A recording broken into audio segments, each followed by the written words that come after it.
What's going on, guys? On today's episode of Forward Progress, I sit down and talk with Shane LaDage, head coach at Briar University. He talks about how he implemented his culture when he first took over the program, the one thing he wished he knew when he first became a head coach, what he looks for when hiring coaches, and much more. So sit back, relax, and enjoy some Forward Progress.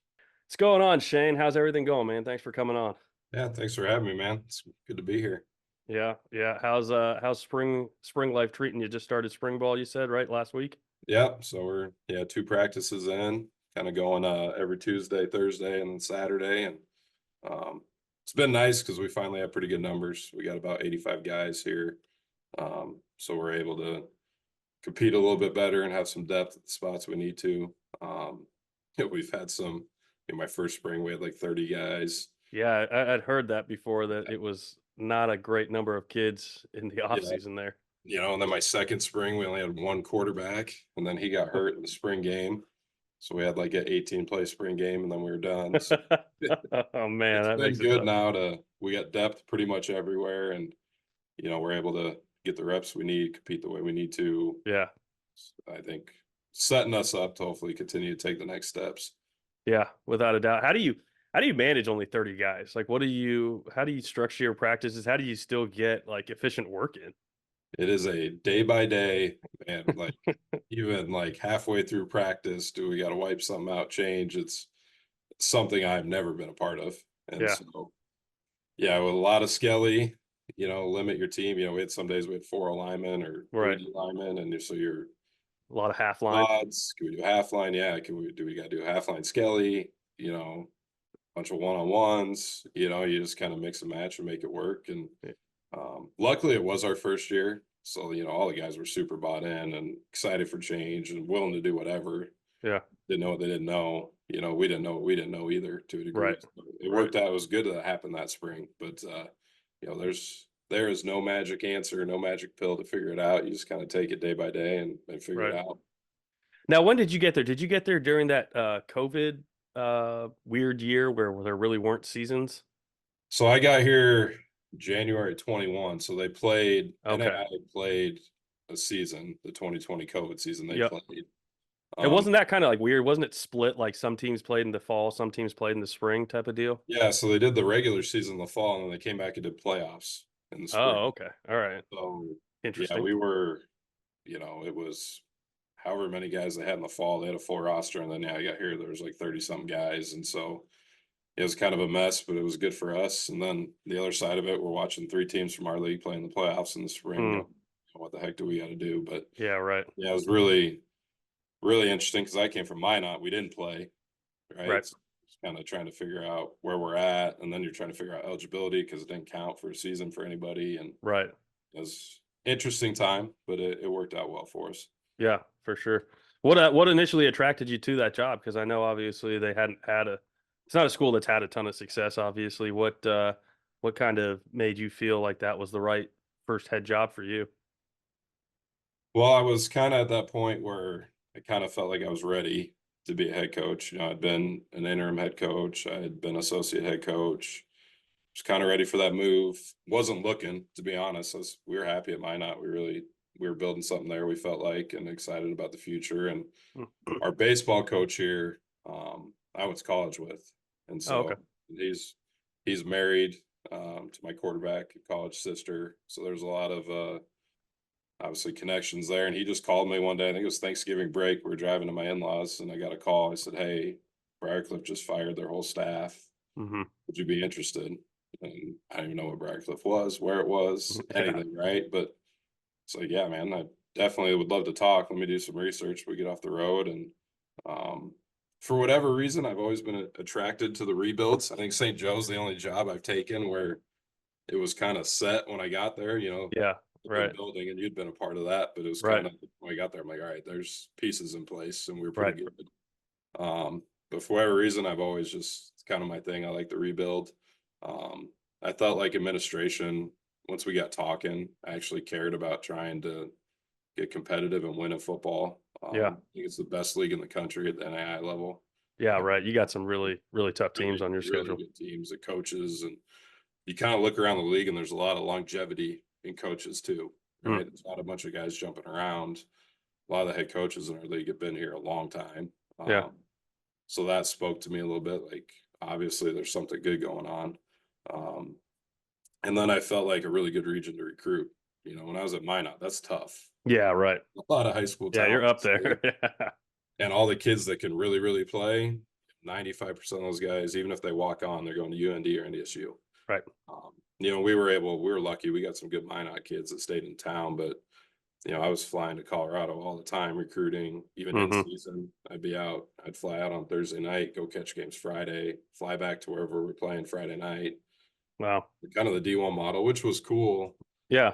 but it's tough to sustain a family life when you got kids and Right. you And just you were pretty freshly married and yeah, had some pretty young kids at that point in time, right? yeah, we had our first kid who's 5 now. She was born there, and then our last fall during COVID, we had our second, and it was kind of like, can I be on the road this much Right. all the time? And um, again, getting to a place like Sioux City, like Northwest Iowa high school football is really good. Then you Yeah. got Nebraska, Sioux Falls, and all the other places. I just felt like we could get it right here, at least have an opportunity to. Right. And I felt like AD was super bought in to giving us what we needed. Administration was willing to work. Now there was a lot of, we had to teach people what a successful football program really looks like. The model we wanted. I think the Yeah. last stuff Right. really did. There was a couple years they were really doing some good things. Yeah. Our models probably just weren't the same. You know, they were super heavy transfer, and we're able to get some really. I mean, there were some dang good players when we showed up, Yeah. but it was an administration alumni base that wanted to get homegrown kids and be a Yeah. little more regional. Truly build a program type Yeah, of yeah, and that was, I model. think, what happened. They had a couple really good rosters, but I think at the small school level, you know, to go get 50 transfers on your roster, Yeah. I don't know that that's sustainable long Yeah. term. Right. So I thought it kind of matched our philosophies there a little bit, and um, yeah, has it been perfect? No, so been a lot of learning curve, yes, but I felt like more than anything, just kind of matched philosophies. Um, you know, I never, other than St. Joe, never been a part of like a religious institution. And to be honest, that wasn't, it was something that was really important here, but it wasn't like, you know, you didn't have to be Catholic. You didn't have to do this or that. It's just go find quality people Hmm. and we'll do what we need to do to try to give you an opportunity to win. Yeah. That's important though. I think that if you can find a place that the administration is sees eye to eye and is going to be on board and help you, that's probably, I've never been a head coach, but I would imagine that that's got to be a top priority to being open to taking a job, because if you don't have their support, or if it's not eye to eye right there, I don't think you're going to have a large chance of being successful in the way that you want to be. So that's No, definitely huge. I mean, our first week here, we talked about visits and they're like, we don't do weekend visits. Like, you know, Hmm. that's got to change. The school Right. wouldn't allow it. No, they just like, we bring kids during the week. And I think part of that was obviously COVID. Yeah, true. Like, no, Yep. we need kids are going to come on weekends. We need professors to be involved, right? Like all this stuff we wanted to change. And I got excited because people were willing to change that stuff, right? Yeah. It was, hey, we need to get turf on campus. We need this, we need that. And it wasn't a bunch of people saying no. It was, let's find a way to do it, right? Yeah. Yeah. I think that's been the most exciting part is I don't hear no a lot, right? I don't Yeah. get flat out yes, but it's, hey, let's find a way to do this. Right. Right. Which is the most you could probably ask. I mean, obviously it'd be nice to hear yes all the time, but Yeah, as long as you're getting some sort of, all right, well, let's figure out the way to get it done, as opposed yeah, to just straight up no, absolutely. you got a chance then. Mhm. So looking at it, and you say you get there and you only have 30 kids on your roster, just in general, you've got a lot on your plate when you first take over a job, especially as a first time head coach. What was your first priority then? I mean, that's a different scenario, obviously, when you only have 30 kids. That throws another wrench into the already big basket of tools that you gotta figure out when you first take a head job, I imagine. But what becomes your first priority, or what was your first priority when you took over the program? Well, it's kind of interesting. So I got hired before Christmas break, but wasn't going to be there till after January. So really tried to get to know the guys as best as possible over the phone, text messages, you know, had a couple Zoom meetings, but really took the path of let's get some coaches in. Hmm. So had a couple already set up. So I had 2 guys taken care of quickly. Had to find a third, and then we only had one GA when I got here. So we had to find a bunch of GAs. So I really had to hire 6 total guys, 3 full-timers, 3 GAs. So Okay. spent a lot of that first couple weeks getting those guys in place, getting them connected with our roster. And then I spent pretty much my whole break just reaching out to every regional high school coach saying, hey, this is what we're going to be about. We'll be there in January. We're going to hit the road running. Just send me your guys. Kind of took that approach to it. And then it was interesting too. So we hired a strength coach the same day that I got hired.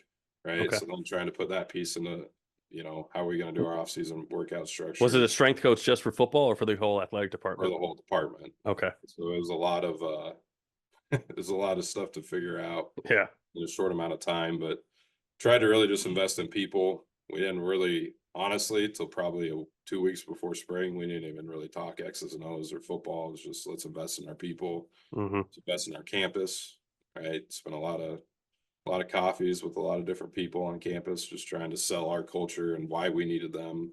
Yeah. Be a part of what we're doing and buy into it. So that's really kind of where we started. The first month and a half was, we were playing dodgeball tournaments with kids on campus that they had, like as coaches, just trying to get people to, the people didn't like football. Yeah. Right? There was a sour taste of football on campus. So we did everything we could to just, hey, coaches are all right. We're going to give them a chance. And, Yeah. Were people on campus pretty open once you guys started reaching out? Like, did that change quickly, that dynamic? Yeah. People were definitely open. I think skeptical for sure.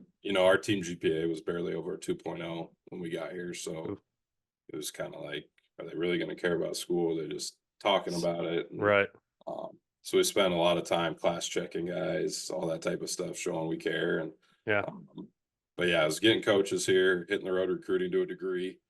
I didn't do much on the road. I stayed back and just tried to, again, invest in everybody here on campus and raise money. And, it is crazy. The stuff you don't even know, like buying helmets, shoulder pads, new jersey, the stuff you weren't expected to maybe have to do. It's all thrown on your plate in a short amount. Right. What would you say that doing that, is that kind of how you implement your culture then? Is kind of that's your method of doing that, making sure you get everybody in the campus involved in it? Yeah. So we set what our foundation was right away with our guys, and really we kind of have 3 pillars: do the right thing, be accountable, and compete, right? Like I always tell recruits when guys get here, you're not going to get a massive rule book and you got to follow all this stuff day 1 of fall camp. Just do those 3 things, right? And do the right thing, go to class, be on time, everything you got to be on time for, right? Treat people the right way, right? Open the door for people, say yes sir, yes ma'am, thank you, all that stuff, right? Being accountable. If you say you're going to do something, do it, right? So we told these guys, we're going to raise the standard of our GPA. We're going to go to class. Well, guess what? Coach is there every day checking you right away, right? That matters. And then we try to compete in everything we do. So like I said, like there was a dodgeball tournament on campus with students. Coach LaDage and staff were right there doing it with them, right? Just kind of preaching that stuff and get people excited about it. So yeah, we set the standard and then we went and lived it with them. None of us had our families here. We're on campus too. So it was like, let's go live it with them. Right? Yeah, right. And if you weren't going to do it, guess what? Everybody was going to pay. We had an incident my first spring, and the cliff is literally, we're on a cliff. We're up on the top of a hill. So we ran some hills in the middle of the day and everybody saw. And in the middle of campus? Oh yeah. President was out there. Our AD was peeking out his window. Oh, that's awesome. Like everybody started believing, like, okay, that really sends the message to everybody on campus, like, hey, these guys are around, right. And so that's kind of how we implemented everything right away, was honestly just living it with them, getting our guys to believe in it. And I'm a big believer, like it's got to be player driven. Right. If it's me up in the front of the room every day harping on it, we're not going to get anywhere. And so giving our guys some ownership and belief in what we're doing and letting them go take care of it. And I felt like if we lived it with them, they would see how we implemented it, and they'd be you had to lead by example initially, and then that way your other guys could start to kind of pick up on it. And we've been lucky. A lot of the guys that were left when we got here have been a lot of our strongest leaders. Like they've been through a lot, so they were resilient. They're tough. There's some really good football players too, so they've been able to kind of they're the ones that latched on and really have driven everything. Yeah. No, I think that's awesome because I think we always, you look at football coaches, our job is to teach these players, and we Mhm. talk about leadership, and it's that's got to be taught as well, right? I don't think you can just sit there and say, well, we got to teach them X's and O's, but then expect them to know how to lead. Especially nowadays, I think it's even more important because I think you're seeing less kids coming out of high school that really know how to do that. Most of the kids today, they grew up playing organized sports their entire lives. Most of them didn't just pick up, a ball or whatever and go play in the cul-de-sac. You don't Exactly. see that happen Mhm. these days. So I think it's more important to even more so now that we teach them how to lead as well. And I think Yeah. that's a great way of doing it. Mhm. Live it with them, and I think they can see that you set the example for them, so they know what it takes. What when you were going through it, what did you look for when you were hiring your coaches? What are some key things that you want to see in guys that you bring into your staff? Obviously, I mean, everybody says that you want good people, right? Guys that trustworthy, they're going to be bought into the program, that care about kids. How do you find that? Because you're right. Everyone does say that. It's like we got to find guys. That's always the tagline, right? You got to find good people. Yeah.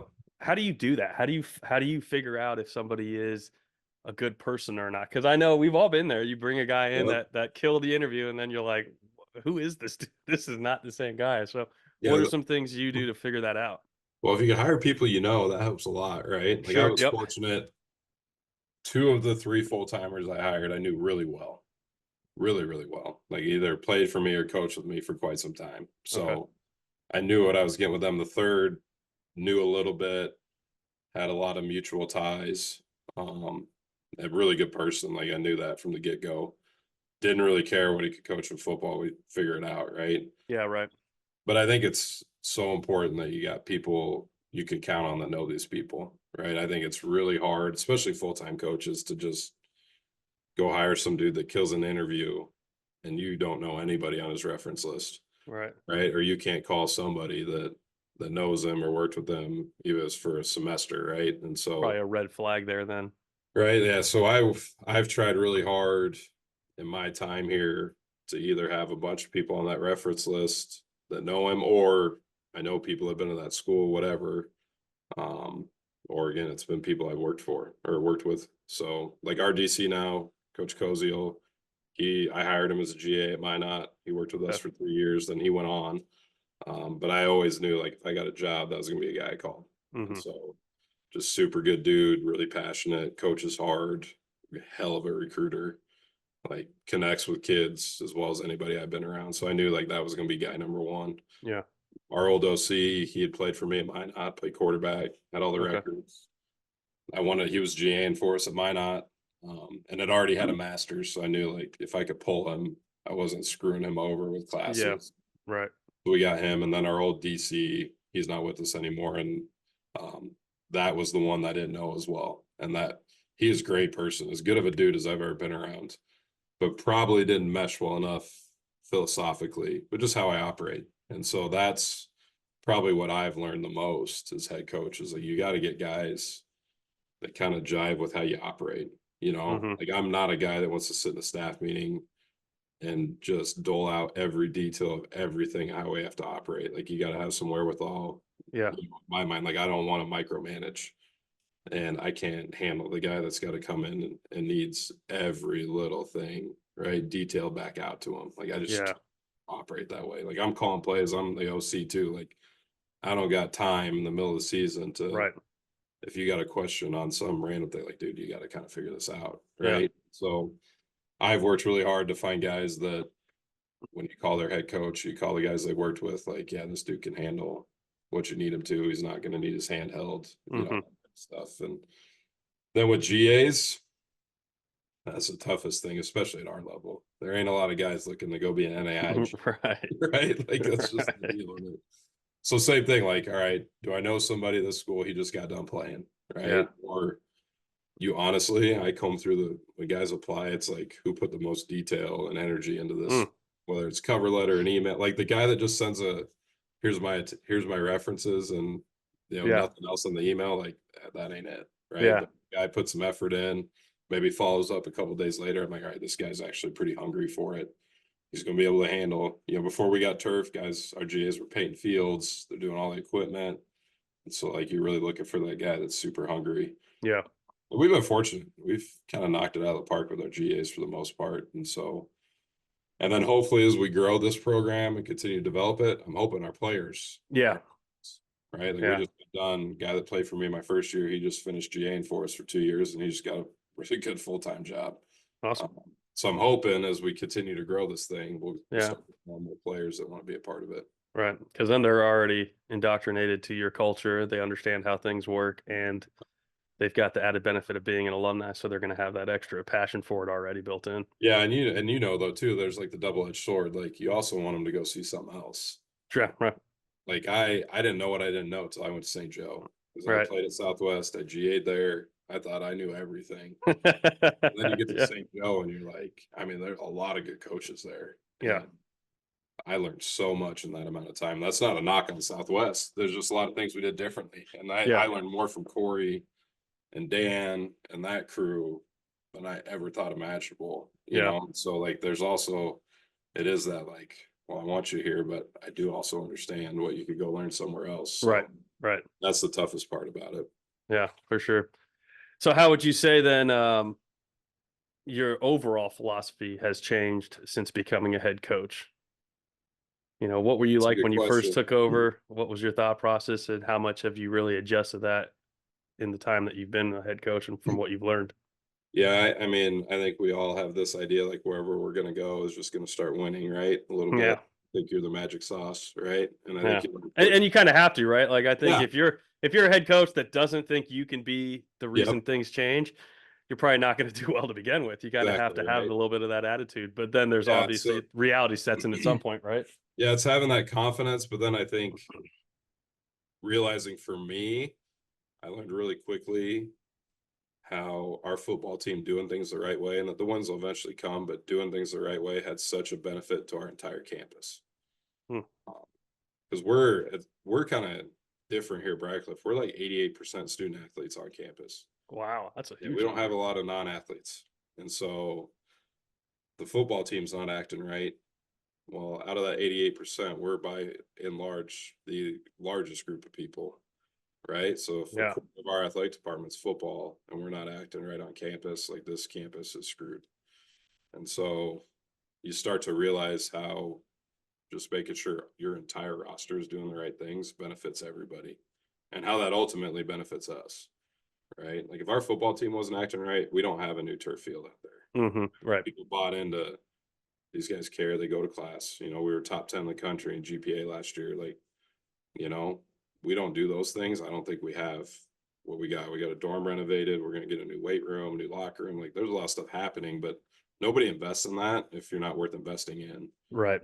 And so I think my philosophy's changed a little bit. Instead of just being so like football driven and I got to get my program right, is seeing big picture of how we operate benefits everybody, Hmm.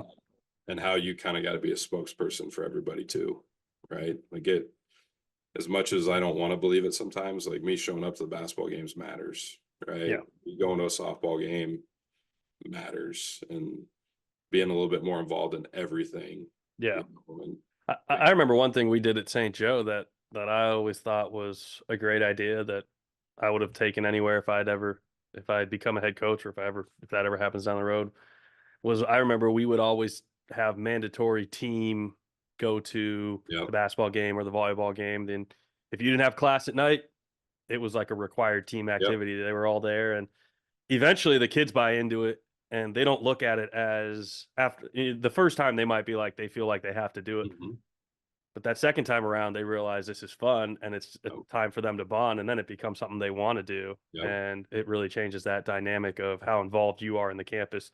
That campus becomes more involved in you. Mm-hmm. No, 100%. And I think you also learn a little bit as a head coach that it matters when your kids graduate, right? And remembering that bigger picture, when you're just a position coach or coordinator, you get so tied into your side of the ball on the X's and Right. O's and the development. And, as a receivers coach, it's like, all right, I got 3 guys that are going to graduate this year and you're super proud of them. Hmm.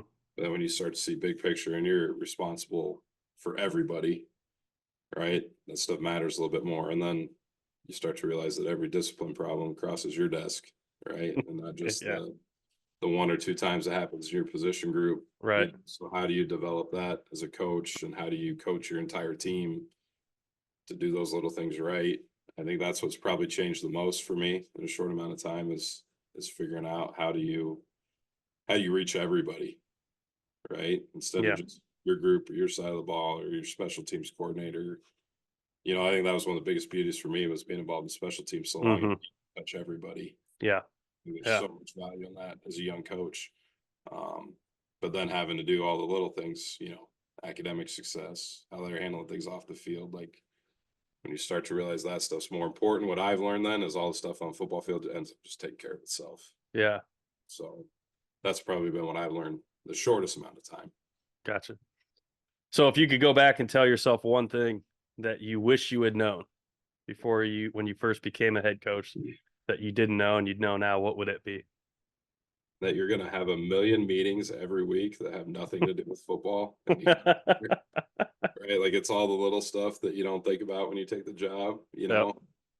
but the amount of meetings that I'm in, retention committees and just the random stuff, board meetings that you got to be involved in, and they're fun. Like, don't get me wrong, but the older I get, the longer I'm doing it, the less and less you like them, to be honest. Yeah. But Right. all that little things that you don't realize that you got to be a part of, and especially, quite honestly, we're the football coach, you got to be on them, right? We're the biggest group, we get the Yeah. most guys. It's the most publicized sport, between us and probably basketball, and so if you're not involved in those things, your program can fall behind. Mm. So that was stuff I didn't realize, and so how little of time sometimes you really have for football because you're dealing with so much other stuff. But that other stuff is just as important, Right. right? And even if it's not that important to me, it is important to a lot of other people on campus. Right.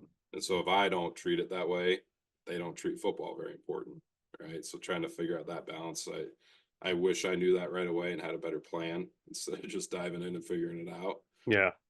So I know if I ever go take a job somewhere else, kind of got a game plan now to make sure we can balance that a little bit better. Yeah.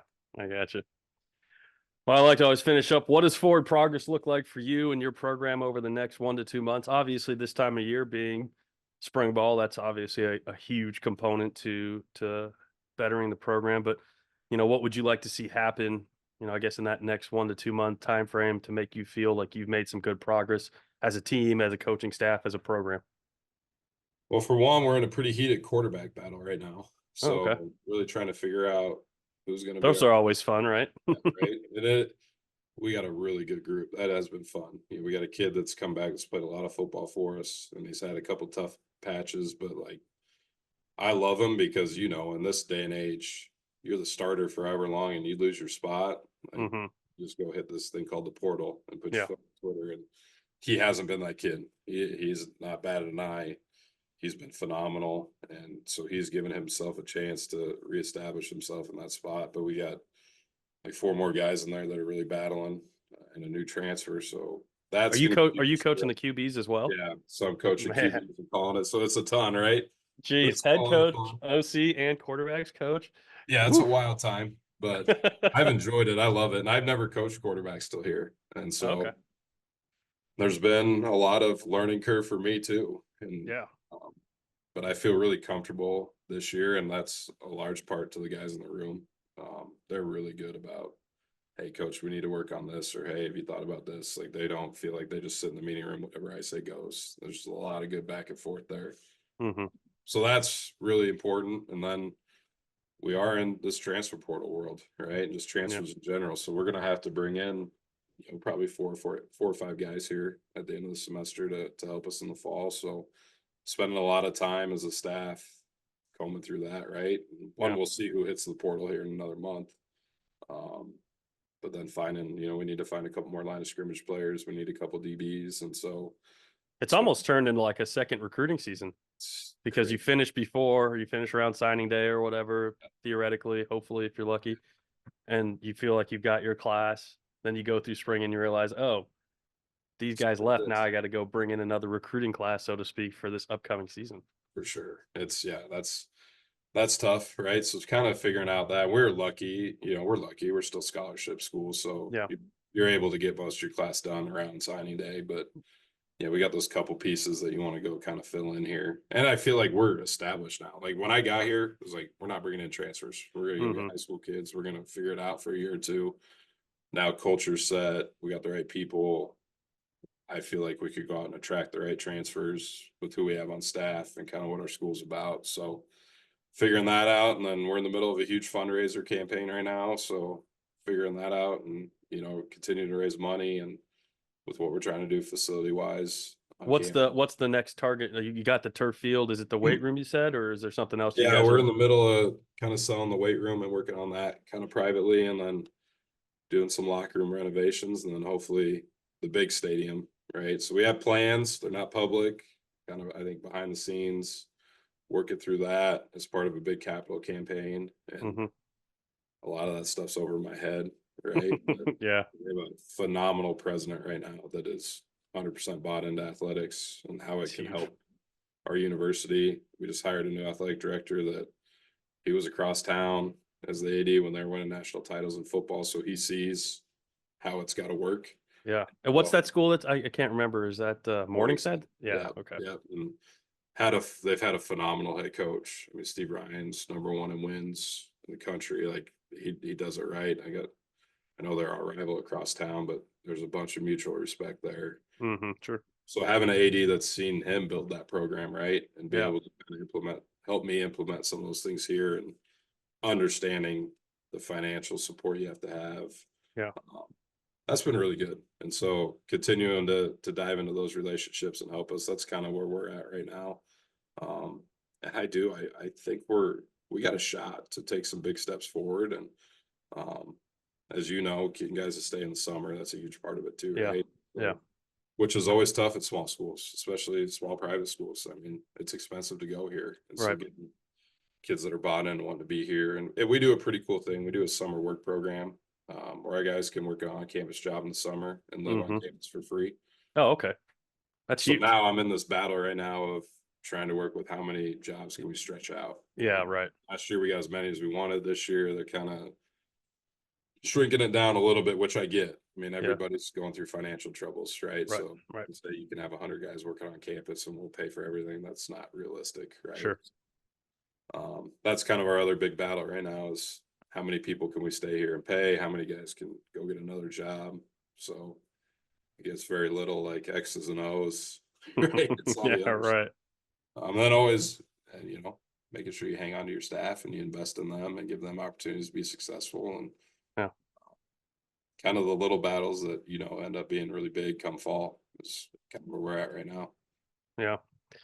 Yeah, it sounds like for you, football is kind of your break from all the other things going on in life. I tell you what, though, like that's the best part of small college football, right? Like, you're a Division I head coach. I think I saw it better than anybody with Coach Bull. I mean, I think like the best CEO of football I've ever been around.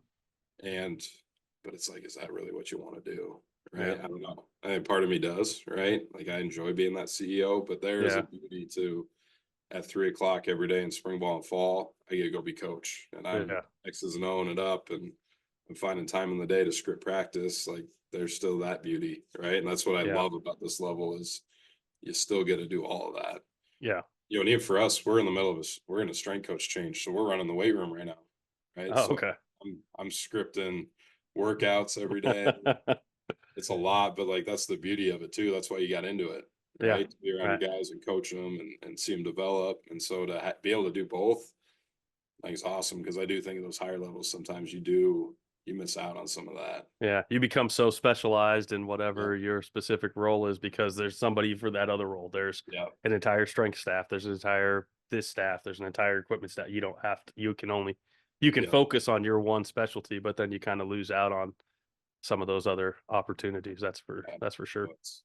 That part's fun, and a small school ball, you're not maybe pulled in so many directions on campus that you still get your time to, I try to go learn a little defense and stay involved in special teams. Like it still allows you to do some of that, and because I get to go be dad at off days, I'm gonna go home at 5 and go be pop, and I think that's the beauty of this level too, man. You can still do all that. Yeah. you know, and I've been at the other side where you don't get to do all those things. Right. I think I learned that you know, working for Corey at St. Joe, like and Dan was great with it too, like having that work-life balance. And Yep. it was Yep. crazy. We worked less hours than I ever had at St. Joe. We won more than I'd ever Yep. won. Yep. I mean, the lessons I learned there about what really matters, it really changed my perspective on coaching, because I went from there to Illinois, where it was that you're in there at 6, you can't leave till after 10. I mean, you literally had work hours set, and we won 3 games. And then you go to St. Joe. I come back to St. Joe, and it's, Rolling. hey, let's roll out the ball. It wasn't, but it was almost like, roll the ball out, let's play some football and see how it Yeah. goes. We don't need to make it harder than it is, was kind of, I remember Corey would always say that. He's like, it's not that hard. You don't have to make it harder than it is. Yep. And that was the truth. And we went out there and won 8 games, Yep. when I came back. And it was, sometimes I think as coaches, you get to the point where you almost overcomplicate it, because you feel like our natural mindset is to work, right? We want to figure out how to get better. And there's almost a point of diminishing returns that you got to be careful of, where sometimes what you're doing may not, the work going into it may not produce the reward that's worth it. It may get you a little better, but is it worth all the extra stuff you put into it? And then, is that return really that valuable at the end of the day? It's a tough balancing act. I went through the same thing, right? St. Joe to Wyoming. It was the same deal. Like you grind it, and it was awesome. As a young guy, like the football knowledge was absolutely incredible. But it was like, I don't know if I could sustain this. Not good if you have a family. I know that much. Exactly, right? It's not what you want when you have a family and you got young kids. And when you're young and you're single and you don't have anything else to do anyways. Yeah, That's go out beautiful. there. Yeah, it's beautiful. Oh man, all you live is football. Yeah. Once you start having that family and you want to get home and spend some time with your wife, spend some time with your kids, and be home, starts to change. Yeah, That dynamic doesn't look quite as awesome anymore. So many people sometimes, like, even when I took this job, is like, you want to go be an AI coach. I'm like, don't knock it till you, Yeah. if you can make a good enough salary. Yeah. And like my 2 daughters, they're 5 and 3. They run our team on the field on Saturdays. They come in the locker room when we win. Like, my son was born on a Wednesday this year when we played the #1 team in the country. Oh. Like, I could leave everything to our staff on Wednesday. Right. And we were good. And I showed up on Saturday. And we went and rolled the ball out, and football's football. Right. You hire good people, you got good kids in your program, like nothing changed. Like we weren't screwed because I wasn't there for 2 days. Like, we went and played really good football against the #1 team in the country. And I learned then, like, I'm not as important as I thought I was either, right? And that's a good thing. Yeah, right. Really good thing. And you start to realize, like, you can go home. Like, when we're done with practice, our staff's out. 1 day a week we keep them and we recruit. And we do a family, but the families come, I feed them dinner, we hang out in the office, kids run around, we play with them, and then they leave, and then we grind out some game planning and recruiting till late. Yeah. Every other night though, we're off the field at 6, get home. I'll see you in the morning at 8. Take your kids to school. I drop my kids off every day. Like, why not do it that way? Right. We're not that important. Yeah. Right? At the end of the day, we're just football coaches. Like, we're just football educators, coaches, right? Yeah, no doubt. And I think if you don't show your kids how to do that, you do them a disservice. You know how many of these kids come here and maybe they don't have a dad, or they don't, something's wrong in their family structure at home, and you can show them how to do that stuff, like that you're more than just coach. I'm a hothead, like I'm fiery, I'm passionate, but when our guys see me with the 5-year-old, 3-year-old daughter too, and a wife, like they realize I'm human. Yeah. And I think that helps us coach better too. So yeah, there's beauty, the NAI Division II, Division III level. I think if you're at the right place and you have the right support, there's so much beauty in it. Yeah, no doubt. No doubt. Well, Shane, I appreciate it, man. Thanks for taking the time and jumping on. It's good to see some Puma gear, man. I got the St. Joe helmet still here too. Yeah, nice. Mine's somewhere, when you move, it gets put in a box somewhere and never gets put up. So I got mine somewhere, but no, I still wear the Puma gear around. It's one of everybody I've coached with, or everybody that I know that has ever coached at St. Joe, they all say the same thing, that it was one of the best times coaching that they ever had. Like Absolutely. everybody that was there always loved it. Like, you know, sometimes you had success, sometimes it wasn't great, but and everyone knows that the resources there weren't always the best, but everybody loved their time there. I haven't talked to one guy that was ever there like, oh, I hated St. Joe. That never So many happens. good coaches rolled through that place, man. Right. It's a little crazy. Yeah. So it's a shame that it's gone. Yeah. And but it definitely created a lot of really good coaches Yeah, and man. put a nice little group of people together. So Yeah, for sure. but awesome, man. Well, thanks again. Really appreciate it. Yeah, thanks, And Nubis. all right, man. We'll talk to you soon. All right, man. Take All care. right.